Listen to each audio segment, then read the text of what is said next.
অনুৰোধ কৰিব আহিছো আপোনালোকে বিজেপিকো জিকাব পাৰিব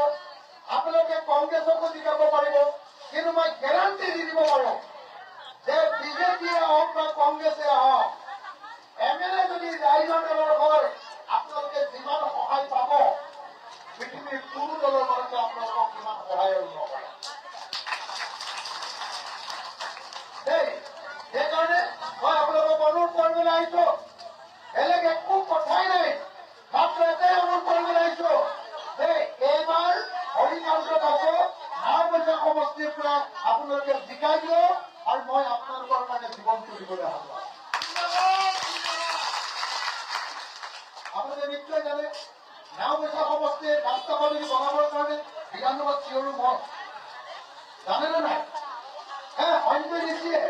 আগতে কংগ্ৰেছৰ যিজন বিধায়ক জিকাই দিলে তেওঁ ক'লে কোনেও গমেই নাপায় কোনেও গমেই নাপায় গম পাই নালাগে কংগ্ৰেছৰ নাওবৈচাৰ বিধায়কজন এতিয়া ক'ত আছে গম পায় নেকি আপোনালোকে পায় নেকি নাপায় গতিকে আপোনালোকে বেলেগ দলৰ মানুহক জিকাই লাভ নাই ৰাইজৰ দলত বিধায়ক জিকাওক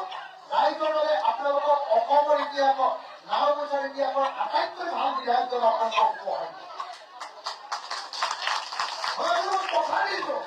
মই আপোনালোকক কথা দিছো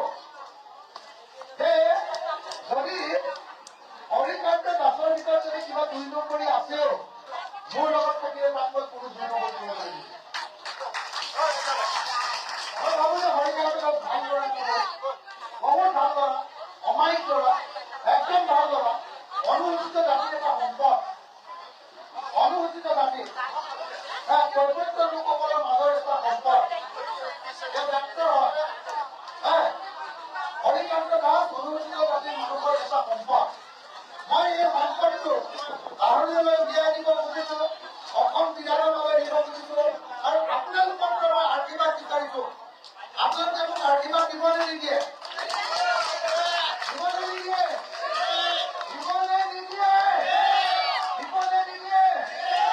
যদি দিয়ে মই বেছি দীঘলীয়া কথা নকওঁ মই আপোনালোকৰ ইয়ালৈ কেইবাদিন ধৰি থাকিবলৈ আহি যাম প্ৰত্যেকখন গাঁৱলৈকে এবাৰ যাম আৰু প্ৰত্যেকখন গাঁৱত কি কি সমস্যা আছে মই নিজৰ ডায়েৰীত লিখি লওঁ আৰু মই ইলেকশ্যনৰ